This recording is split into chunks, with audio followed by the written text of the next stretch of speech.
Senior सहाफ़ी तज्ज़ियाकार सोहेल वड़ाइच हमारे साथ मौजूद हैं। सोहेल वड़ाइच साहब, आपने नवाज़ शरीफ का खिताब भी सुना। नवाज़ शरीफ एक बार फिर मुस्लिम लीग नून के सदर मुंतखब हो गए हैं। कुछ नया लगा आपको?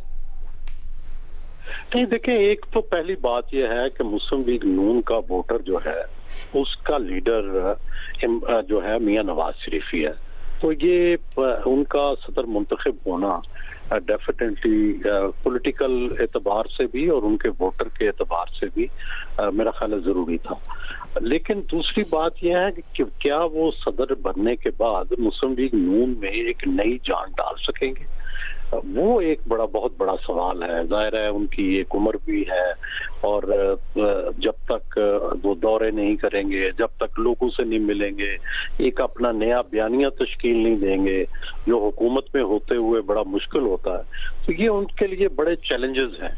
क्या वो चैलेंजेस से ओहदा बरा हो सकते हैं या नहीं, ये बड़ा सवाल है। और दूसरा ये है कि जब मियां नवाज शरीफ की गैर हाजिरी में जब वो लंदन थे, एक बड़ी तब्दीली पंजाब में आ चुकी है कि पंजाब की वही मिडिल क्लास जो कि मुस्लिम लीग नून की हमायती हुआ करती थी, अर्बन मिडिल क्लास, वो उसका जो किबला है उसमें काफी हद तक तब्दीली आई है।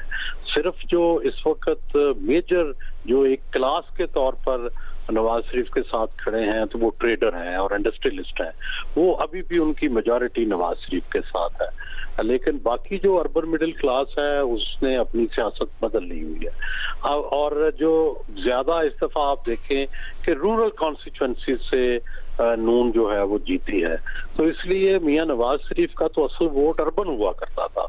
अब उनके लिए चैलेंज ये है कि वो फैसलाबाद कैसे दोबारा हासिल करते हैं, जो उनका किसी जमाने में बहुत बड़ा जो है एक ताकत का सरचश्मा हुआ करता था। इसी तरह जो बाकी अर्बन सेंटर्स हैं वहाँ किस तरह अपना बयानिया जो है वो तश्कील दे के लोगों को वापस लाते हैं। और दूसरा ये है कि मुस्लिम लीग नून की जो नीचे तक की पहले एक ऑर्गेनाइजेशन थी वो भी ऑलमोस्ट अब डेड हो चुकी है। उसको किस तरह से वो दोबारा जिंदा करते हैं, किस तरह से अपने अंदर अपने आप को एनर्जाइज करते हैं और एक हुकूमत में होते हुए वो किस तरह अपना बयानिया जो है वो तश्कील देते हैं, ये सवाल है। आज बाकी जितनी उन्होंने सियासी बातें की उनमें से नई कम थी और माजी की जो ज्यादा थी, और ये माजी की सारी बातें चूंकि हो चुकी हैं, इसमें कोई नई बात नहीं थी। लेकिन इसमें एक नई बात यह है कि अब उन्होंने अपने जो विलन के तौर पे, पहले कोई जर्नैल होते थे, पहले कोई जज होते थे, अब उन्होंने अपना जो विलन है और जो अपना एंटीथेसिस है वो बानी पीटीआई को करार दिया है।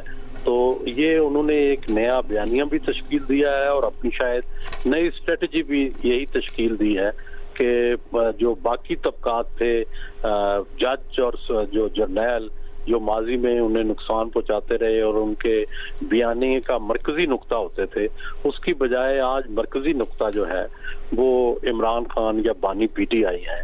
तो शायद ये उनकी उन्होंने अपनी सियासत का ये नया बयानिया तरतीब दिया है। देखें इसका कितना असर होगा और कितना नहीं होगा। अच्छा सोहेल साहब, हमने देखा आपने नए बयानी की बात की, उनका ये कहना था कि मैं टीवी देख रहा था, स्टॉक मार्केट बुलंदियों को छू रही है, रोटी की कीमत कम हो रही है, घी की कीमतें कम हो रही हैं। तो आपको लगता है कि ये बात लोगों को फैसिनेट करेगी मियां नवाज शरीफ अगर बता रहे हैं तो?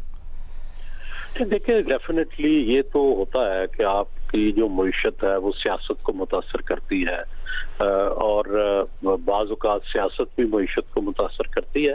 तो ये तो सच है कि पिछले चंद महीनों से हमने देखा है कि स्टॉक मार्केट में भी राइज है, वो इसी तरह कीमतें भी कम हो रही हैं, कुछ स्टेबिलिटी भी आई है डॉलर के रेट में। ये तो पॉजिटिव चीजें हैं, लेकिन प्रॉब्लम ये होता है कि ये वक्ती तौर पर तो हो जाती हैं, लेकिन अगर सियासी इस्तेकाम ना हो तो मुआशी इस्तेकाम भी देर पानी होता है। इसीलिए दुनिया भर में सिर्फ वही मुल्क मुआशी तौर पर मुस्तहकम होते हैं जहाँ सियासत भी मुस्तहकम होती है। लेकिन हमारे यहाँ ये जो बयानिए हैं एक दूसरे से लड़ाई वाले, एक दूसरे से सुलह ना करने वाले और जिस कोई मुफाहमत ना करने वाले, इससे तो ऐसे लगता है कि सियासी इस्तेकाम जो है उसका दूर दूर तक अभी कोई इम्कान नहीं है। बहुत शुक्रिया सोहेल बड़ाई साहब, सीनियर सहाफ़ी तज्ज़ियाकार, हमें आज नवाज़ शरीफ के सदर मुंतखब होने और उस पर जो उन्होंने तकरीर की है उसके हवाले से अपना तज्ज़िया दे रहे थे। उनका ये कहना था कि नवाज़ शरीफ को इस वक्त पार्टी को तमाम तबक़ों में दोबारा से एक्टिव करना होगा, जो ढांचा है उसको असर नौ बनाना होगा और एक नया बयानिया जिसकी ज़रूरत है नवाज़ शरीफ को वो सामने लेकर आना होगा। और अब तक उनका ये कहना है कि हुकूमत में होते हुए एक नया बयानिया बनाना मुश्किल हुआ करता है। नवाज़ शरीफ ने आज खिताब किया, उससे पहले वज़ीर आज़म शहबाज शरीफ ने भी इस तकरीब से खिताब किया। उन्होंने कहा कि जो अमानत मुझे दी गई थी वो आज नवाज़ शरीफ के सुपुर्द कर दी है।